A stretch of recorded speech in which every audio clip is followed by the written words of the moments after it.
వేసుకోవడం.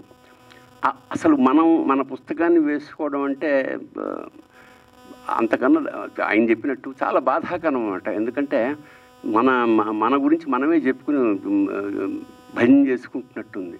అబ్బా ఎంత బాగా రాశాడు అని ఎవడైనా. అందుకనే రాజస్థాన్లలో పూర్వం రాజులకు అంకితిస్తాం వాళ్ళు వేస్తూ ఉండేవాళ్ళు. అట్లా మళ్ళా ఆ సాంప్రదాయం అంటే ఇద్దరు మహి బెజవాడ వెంకట సిద్ధారెడ్డి తెలుగు పబ్లిషింగ్ రంగంలో ముఖ్యంగా వాళ్ళ పేర్లు శాశ్వతంగా నిలిచిపోతాయి. అది నేను నిలిచిపోవాలి కూడా. ఎందుకంటే వాళ్ళు చేసిన కృషిల బోళ్ళంత డబ్బులు వస్తున్న ఉద్యోగాలు మానుకుని కేవలం భాష మీద ఇంట్రెస్ట్ తోటి ఇక్కడికి వచ్చి మెల్లిగా అసలు నేను పుస్తకాలు పత్రికలే మూసేస్తున్నారు, పుస్తకాలు వేసేవాడు ఎవడు లేడు, కొనేవాడు లేడు, చదివేవాడు లేడు.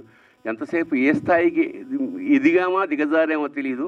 నా అంతటి నేను ఐప్యాడ్ చూస్తూ ఒక దశలో మన పుస్తకం చదువుతూ ఒక దశలో ఇలా అన్నాను. అలవాటు అయిపోయింది ఇలా తోసేయడం, పక్కకి స్లైడ్ చేయడం అలవాటు అయిపో పుస్తకాన్ని కూడా ఇలా అంటున్నాను అన్నమాట. అంత పట్టేసిన రోజులు. పుస్తకం పబ్లిషింగ్ ప్రారంభించి మరి ఎన్ని కష్టాలు పడ్డారో ఎన్నో తెలియదు. ఇవాళ అన్వీక్షకి వాళ్ళు నా పుస్తకం వేస్తున్నారు అంటే ఒక పెద్ద స్థాయి, అంటే నోబెల్ ప్రైజ్ నాకు వస్తుంది అన్నంత ఆనందంగా వాళ్ళు చెప్పుకుంటున్న రచయితలు అంటే బాగుంది. రెండోది మరి వాళ్ళ టైం ఎంత మంచిదో. వాళ్ళు ఆరంభించిన తర్వాత ఇవాళ మనం అనుకుంటున్న పుస్తకాలు చదవడం పెరిగింది. పుస్తక విక్రేతం చాలా లక్షల్లో పుస్తకాలు ఈ మధ్య ఒక కుర్రాడి పుస్తకం ఏదో వేశారు వీళ్ళు. అది నేను చదివి, అతను ఫిన్లాండ్లోనే ఎక్కడో ఉంటాడు. అతని పేరేంటంటే రవి మంత్రి. లక్షల్లో కాపులు అమ్ముడుపోయాయి. అయితే ఇంత అమ్ముడుపోవడానికి రీజన్ ఏమిటా అని నేను ఇక్కడి నుంచి ముంబై పెడుతున్నా ఏదో హిందీ సినిమా యాడ్ కోసం. ఆ పుస్తకం నాకు మా అమ్మాయి కొని గిఫ్ట్గా ఇచ్చింది, నాన్న ఇది చదవండి అని. నేను ఇక్కడి నుంచి అక్కడికి వెళ్ళి 2 గంటలు చదివేసి దిగాక అక్కడికి ఫోన్ చేశా అతనికి. అతను వేరే దేశంలో ఉంటాడు, ఎక్కడో వేరే అతను చాలా ఫిల్ అయిపోయాడు. అతను ఏమన్నాడంటే, సార్ ఇది 2 ఏళ్ల క్రితం నేను ప్రింట్ చేసినప్పుడు మీకు పుస్తకం పంపానండి అని ఫోటో పంపి మీకు అందలేదు, ఇవాళ మీరే నాకు ఫోన్ అంటే ఏమిటంటే ఇదంతా అంతటికి కారణం ఏమిటంటే పబ్లిషర్ అన్వీక్షక అనేది లేకపోతే ఈ అద్భుతాలు జరిగి ఉండేవి కావు. అంచేత ఒకసారి కాదు 100 సార్లు ఇలాంటి పుస్తక సభల్లో, ఎందుకంటే నాకు ఎవరన్నా పాట పాడుతుంటే ఆ పాట రచయిత పేరు ప్రస్తావించకపోతే నాకు చాలా చివుకుమంటుంది. ఎందుకంటే తప్ప అది వాడి జనకుడు తండ్రి. ఆ పాట ఎప్పుడు పూర్తవుతుంది? పాడినప్పుడు. అలాగా ఈ అంచేత మరొక్కసారి ఈ సంస్థ అన్వీక్షక అనేది శాశ్వతంగా ఈ తరం తర్వాత ఇంకో తరం ఇలా తరతరాలుగా అన్వీక్షకి శాశ్వతంగా ఉండాలని, ఉంటేనే తెలుగువాడికి కాస్త 4 ముక్కల పుస్తకాలు మిగులుతాయని మనస్ఫూర్తిగా నమ్ముతూ ఉండాలని తీవ్రంగా కోరుకుంటూ ఇప్పుడు భావయామి.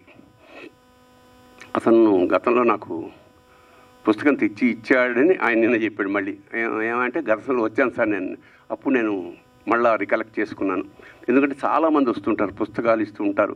సో ఫస్ట్ కండిషన్ తీగానే ఇది అన్వీక్షక ప్రింట్ చేసింది అనగానే చదవబుద్ధి చేస్తుంది, పుస్తకం బాగుంటుంది.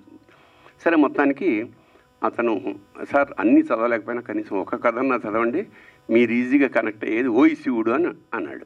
శివుడు పెట్టగానే కొంచెం నాకు ఏదో మ్యాగ్నెటిక్ లాగా టక్కున సర్లే చూద్దామంటే తిరగేశా.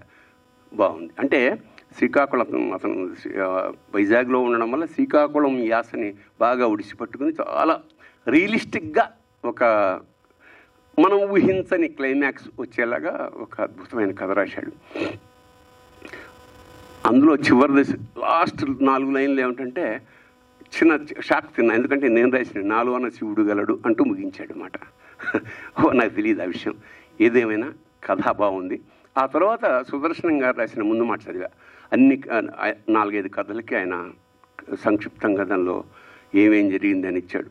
ఆ తర్వాత అతను చెప్పాడన్నమాట, నేను కథా రచయితనే కాకుండా నేను దర్శకుడిని ఒకసారి సీతాయనని తీశాను, ఈ మధ్య రామన్ రాఘవన్ చేశాను. సో నిర్మాత, దర్శకుడు, రచయిత ఇలా వివిధ క్వాలిటీస్ తోటి ఇవాళ ఈ స్థాయికి వచ్చి భావయామి అనగానే భావయామి అన్నమాచారి కీర్తనకు వచ్చేస్తుంది. భావయామి చేత ఈ కుర్రాడులో ఉండే అగ్ని, తపన ఇలా పుస్తక రూపంలో బయటికి రావడం, ఇవాళ అతనికి గురువులు లేదా ఇండస్ట్రీలో తారసపడ్డవాళ్ళు, బాగా సాహిత్య రంగంలో వెలుగొందుతున్న వాళ్ళందరినీ సమీకరించి తీసుకొచ్చాడు. బాగుంది స్టేజ్ అంతా. అంతే, ఈ స్థాయి వాళ్ళు రావడం చాలా అరుదు, ముఖ్యంగా సాహిత్య అభిలాషులు. సో హాలు కూడా నిండింది కాబట్టి నా మనసు కూడా నిండింది.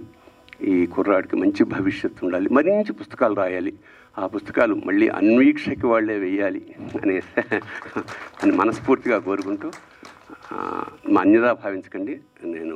నాకు సెలవిస్తే నేను బయలుదేరతా. శుభం భూయాత్. శివోహం. ఒక్క నిమిషం సార్.